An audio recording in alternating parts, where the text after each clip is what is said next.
الحمدلله زمنګ استاد سناستا یو ځل بیا په دې جمعات کې وشو په تراویح کې د ختم کولو په باره کې الحمدلله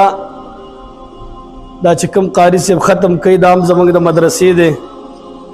او ډیر ښه انداز دی ما لږ مخکې زه راغلی وم بره مې لږ شانتې واورېدلو نو قرآن خو اسم ډیر پر اثر کتاب دی خو بیا چې کله الفاظ ټیک وي او انداز ټیک وي بیا هغه سړي باندې څه خوږ لګي عزیزانو الله دې د خپل دا کتاب دا ختم د خپل دربار کې قبول او منظور کړي او ستاسو دا سعی او کوششونه او دا ولاړه او دا تراویح خپل دربار کې قبول او منظور کړي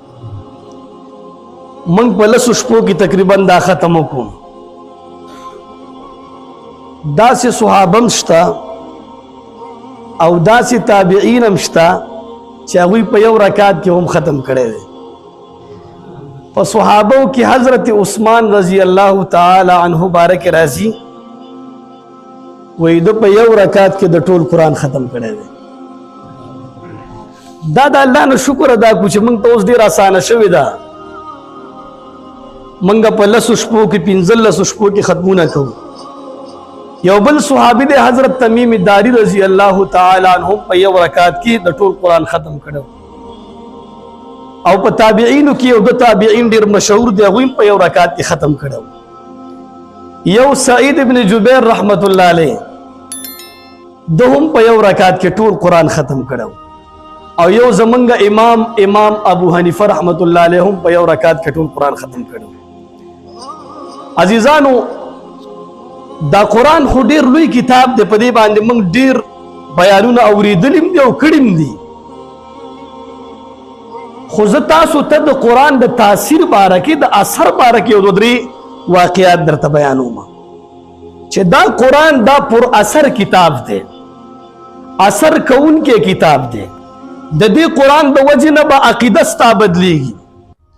دنیا کې یو کتاب هم داسې نشته چې هغه سړی اولولي او د خپل عقیده بدل کی ولی عقیده داسې یو شی دی چې سړی په معمولی خبرو باندې نه بدلی صرف واحد یو کتاب دی چې هغې ته قرآن مجید ویلی کېږي چې د هغې د وجې نه خلکو د خپل عقیدې بدل کړي ډېر واقعات دي چې کله صحابو د حبشي هجرت اول هجرت کولو ټول صحابه لار تقریبا شپږو کسو کسانو هلته نجاشی بادشاہ هغه ورته وایي تاسو څوک یئ او څه دپاره راغلي یئ جعفر طیار رضی الله تعالی عنہ د علی المرتضی رضی الله تعالی عنہ ورور دا ودرېدو په منبر باندې چې تا تپوس کړی تاسو څوک یئ څه دپاره راغلي یئ نو موږ د هغه خبرې جواب درکوو ورته لګیا شو موږ به لوڼې خښولې ژوندي نبی علیہ الصلوۃ والسلام راغه منګه دینه منی کو وای منګ به سود کولو نبی علیہ السلام راغه منګه سود نه منی کو منګ به حرام خوري زناکاری کولا نبی علیہ الصلوۃ والسلام راغه منګه د زناکاری حرام خوري دروغ هر قسمه ګناهونو نه بند کو او بیا ورته د سوره مریم یو سو آیاتونه تلاوت د سوره مریم تلاوت ورته چالو کو نجاشی بادشاہ سره د وزیرانو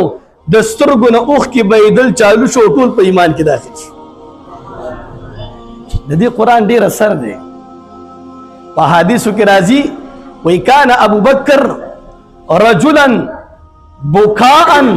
لا یمنع دمعه حین یقرأ القرآن وایي ابو بکر دې به ژړل چې کله به قرآن ویل خپل اوښ کې به نه شو ایسارولی چې کوم ټیم کې به تلاوت د قرآن کول یو واری حضرت عمر رضی الله تعالی عنہ یو رکعت کې ولاړو او دا آیات ویلي ان عذاب ربک لواقع ما له من دافع اے الله ستا عذاب به واقع کیږي په ګناهګار او په کافرانو خلکو باندې ما له من دافع خدا عذاب به څوک لرې کولی نشي دا آیات ویلي جړل ټوله ګیره مبارکه چې کوم دی په اوښکو باندې لمده شو دا کتاب ډیر اثر والا کتاب دی خو چونکې زما استاد د کتاب علم نشته ځکه مو تا پې نه پوهېږو. یعنې قسم په الله چې کله ته په تراو کې ودرېږې او د قرآن په ترجمه باندې پوهېږي نو دا قاري صاحب چې تلاوت کوي ته به ورته شاته جاړي. مو تا وو چې عربیان جاړي هغه په قرآن پوهېږي ځکه جاړي. د جهنم تذکره، جنت تذکره، د قیامت تذکره، د برزخ تذکره، دا ټول چې اوري هغې ته جړا راځي چې دا مرحلې په مسلمان باندې را روان دي. یو وارې نبي علیه الصلاة والسلام مقام نخله ورته وایي، هلته نبي علیه السلام د سهار مونځ کولو. پیریانو یو ډله راغله، په قرآن کې ذکر کېږي وَإِذْ صَرَفْنَا إِلَيْكَ نَفَرًا مِنَ الْجِنِّ يَسْتَمِعُونَ الْقُرْآنَ فَلَمَّا حَضَرُوهُ قَالُوا أَنصِتُوا فَلَمَّا قُضِيَ وَلَّوْا إِلَىٰ قَوْمِهِمْ مُنذِرِينَ. و یاد کا هغه وخت چې د پیریانو یوه ډله رسول الله مبارک ته راغې، د هغې نه قرآن اورېدلو، پټ ولاړو او نبي علیه الصلاة والسلام قرآن ویلی. دا ټولو پیریانو چې کومه ډله ولته دا ټول په ټوله مسلمان شو، او صرف مسلمان نه بلکې ولوا الی قومهم منذرین، خپل قوم ته لاړه، هغوی هم پیرولو چالو که چالکه داسې یو قرآن دی او په نبي علیه الصلاة والسلام باندې نازل شوی. یو بل واقع کې راځي وایي اویا کسانو نبي علیه الصلاة والسلام ته راغلل، اویا کسان په قرآن کې ذکر شوي دي. وإذا سمعوا ما أنزل إلى الرسول ترى أعينهم تفيض من الدمع مما عرفوا من الحق. ويو څو کسان راغلل نبي علیه الصلاة والسلام ته وایي ستا کوم دین دی؟ ته موږ ته خپل دین بیان کا، خپل کتاب بیان کا. ته دعوې کې زموږ کتاب قرآن د دې څه ټکي موږ ته ووایه. نبي علیه الصلاة والسلام د سورت یاسین تلاوت چالو کو. هغه اویا کسانو د سترګو نه اوښکې روانې شو، ټول په ټوله په ایمان کې داخل شو. عزیزانو الله موږ ته دا کتاب را کړی، داسې ونه کړو چې قاري صاحب ختم وکړ او دې نه پس زموږ او ستاسو د قرآن سره هغه تعلق ختم شي. قرآن راخلو، د دې قدر وکړو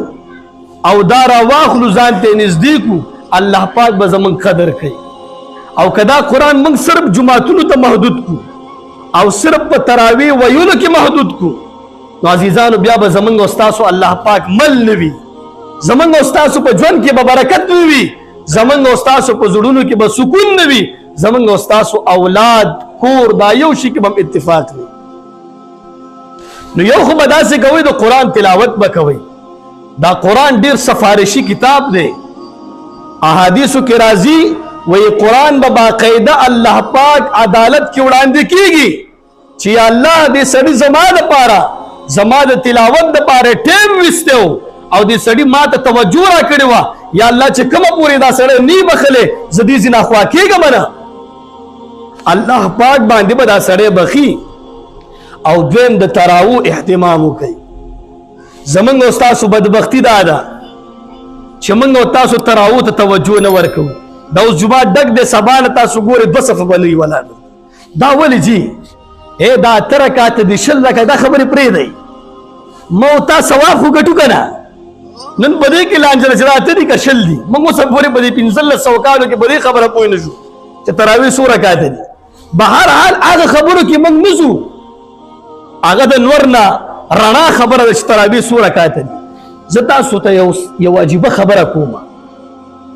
تراویح خو ثواب دی که نه؟ ثواب خو دی که نه؟ او د ثواب خو مو ته طلبګار یو که نه؟ نو بیا یې ولې نه کوو؟ مو ته یې ولې پرېږدو؟